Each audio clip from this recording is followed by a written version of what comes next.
20 novembre 1931 Troubles mentaux homochromes chez deux frères hérédosyphilitiques. 31.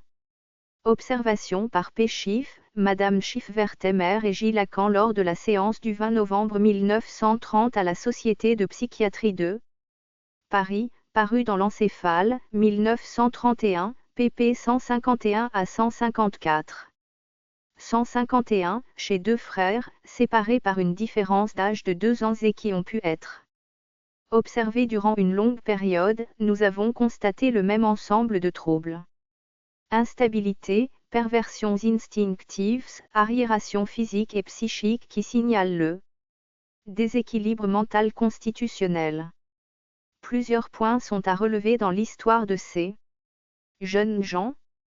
La similitude des destinées d'une part, l'homologie des causes pathogènes a entraîné celle des réactions psychiques et ces deux frères, nullement jumeaux, fortement hostiles l'un à l'autre et ne désirant rien moins que se ressembler et s'imiter, ont subi les mêmes entraînements, se sont montrés antisociaux de la même façon, ont eu une odyssée à peu près identique, ont commis les mêmes actes médico-légaux.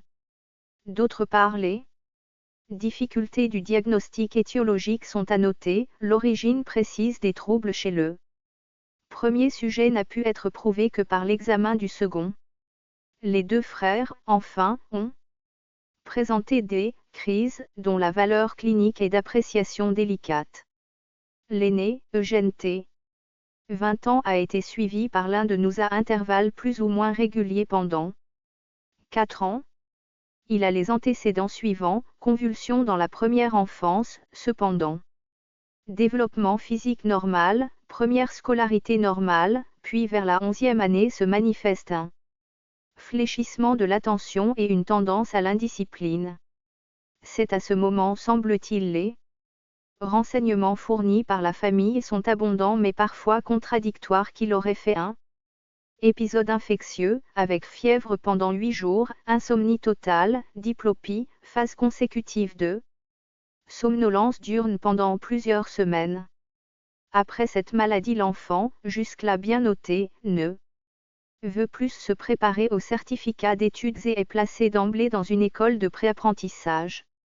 Après un an d'études, il se montre incapable d'un apprentissage suivi, il a essayé en 2 ans une dizaine de places, toutes dans des professions différentes, et partout a été considéré comme capable, 152, de réussir, s'il voulait, mais il ne persévère nulle part, soit qu'on le renvoie, soit que lui-même fasse une fugue.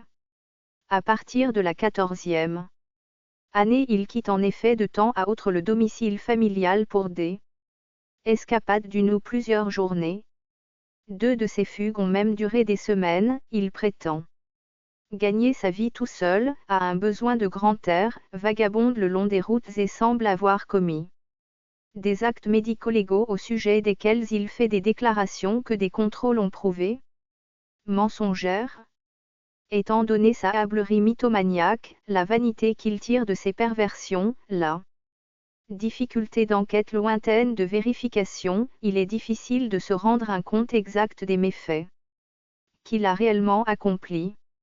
En tout cas, il avait déjà été accusé de vol à l'école et a reconnu des vols d'argent au domicile paternel.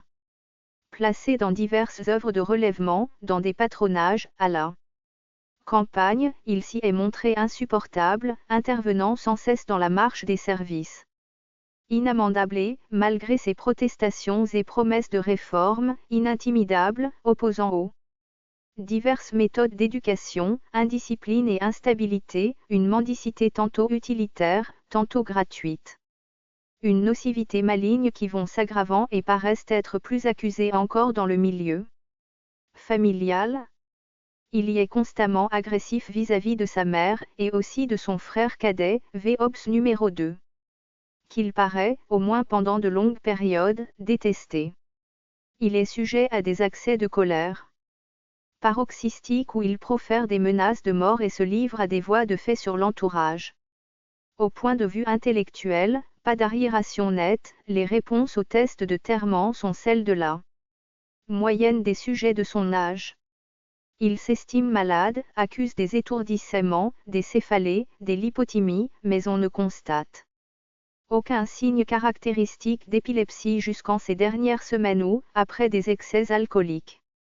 Affirmé par lui, il aurait eu à diverses reprises, dans une même journée, 6 crises en 6 heures, crises comportant, dit-il, un vertige initial, une chute avec perte de conscience, des morsures sanglantes de la langue, de l'écume aux lèvres. Nous n'avons pu observer une de ces crises, et comme le sujet a été hospitalisé à plusieurs reprises dans des services où se trouvaient des commissions, qu'il aurait été, selon ses dires, infirmier dans plusieurs asiles et maisons de santé, une forte sursimulation ne nous paraît pas devoir être d'emblée exclue.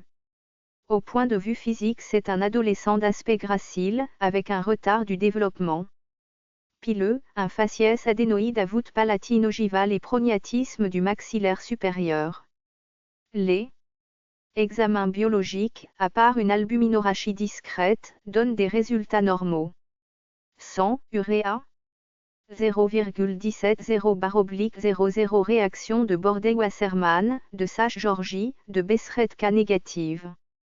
Liquide céphalorachidien, tension normale, albumine 0,40/00. Sucre 0,630/00, globulines 0. Bordey-Wasserman négatif. Benjoin 0,000.02222, 10 000. On a pratiqué à ce moment dans le sang des parents les réactions de Bordey-Wasserman, de Sache-Georgie et de Besseredka, elles sont négatives. De plus, le père nous dit qu'une ponction lombaire, qu'il 20 novembre 1931 troubles mentaux homochromes chez 2 frères hérédosyphilitiques. 32. Avait antérieurement réclamé à son médecin, pour découvrir l'origine du déséquilibre de son fils. Est négative.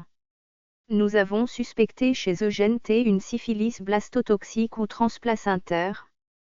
Cependant, l'ignorance ou les résultats négatifs obtenus sur ses parents nous laissent sur l'origine des troubles mentaux de cet adolescent, la notion d'un épisode infectieux apparu chez lui vers la 11e année.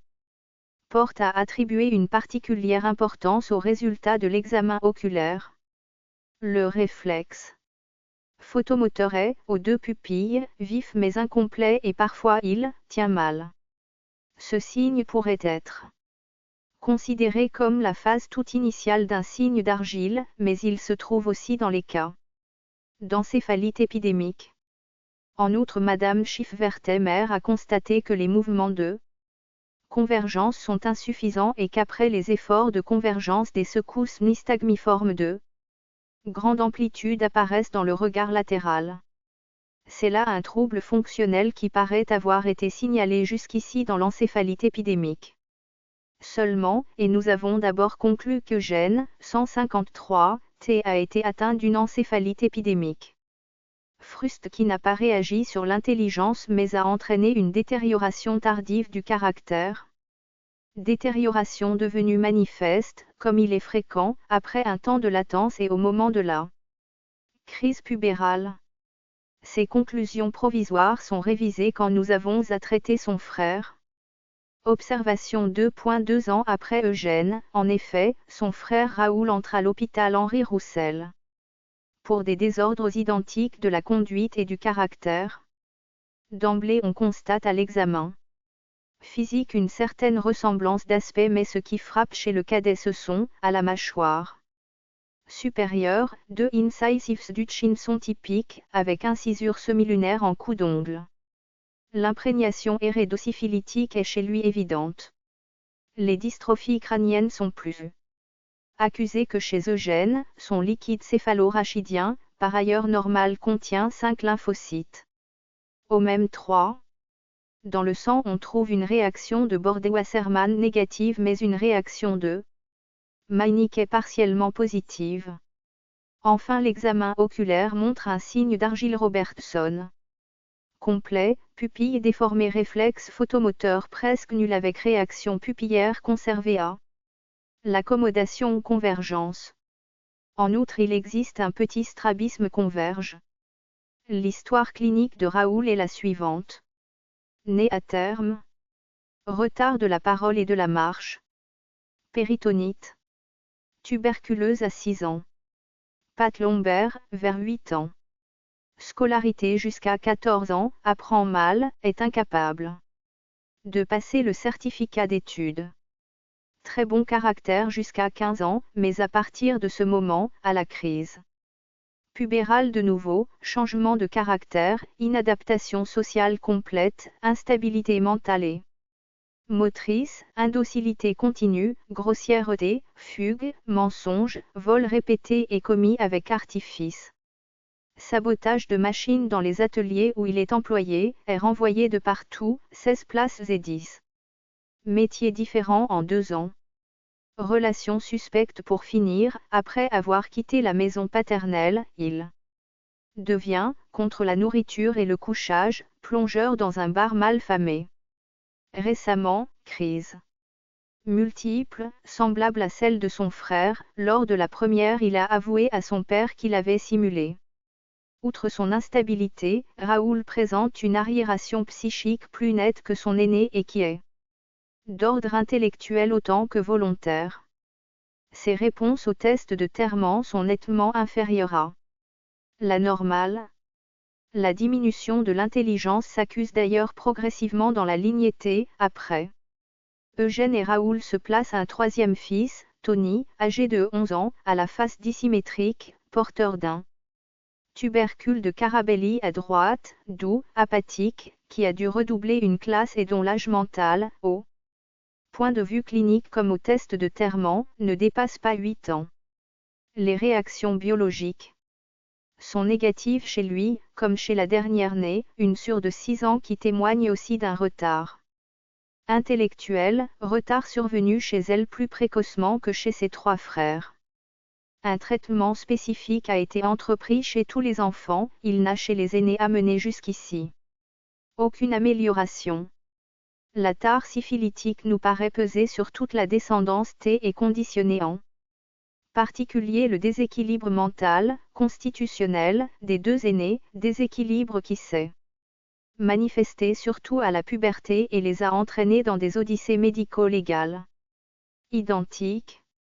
Nous insistons sur les signes oculaires fonctionnels qui avaient légitimement conduit à penser, chez l'aîné, à une infection encéphalitique. Il semble possible que la syphilis ait pu provoquer chez lui ce symptôme de l'encéphalite épidémique parce qu'elle a lésé son cerveau à des points que touche plus électivement le virus de l'encéphalite épidémique. Les accès de colère présentés par les 2 frères, les sautes d'humeur, les convulsions, d'aspect tantôt pitiatiques, tantôt épileptiques sont également à rapprocher des mêmes signes. 154, observés chez les encéphalitiques 7. Ces troubles psychiques, comme les phénomènes 7 dans un travail précédent, v. L'encéphale, 1928, p. 330, l'un de nous a envisagé les ressemblances des caractères épileptiques et encéphalitiques. 20 novembre 1931 Troubles mentaux homochromes chez 2 frères hérédosyphilitiques. 33. Oculaires, nous paraissent dus à une encéphalite chronique hérédosyphilitique qui a donné des troubles du caractère. Un tableau comme on le voit après l'encéphalite épidémique, peut être parce qu'elle a eu les localisations produites habituellement dans cette dernière affection.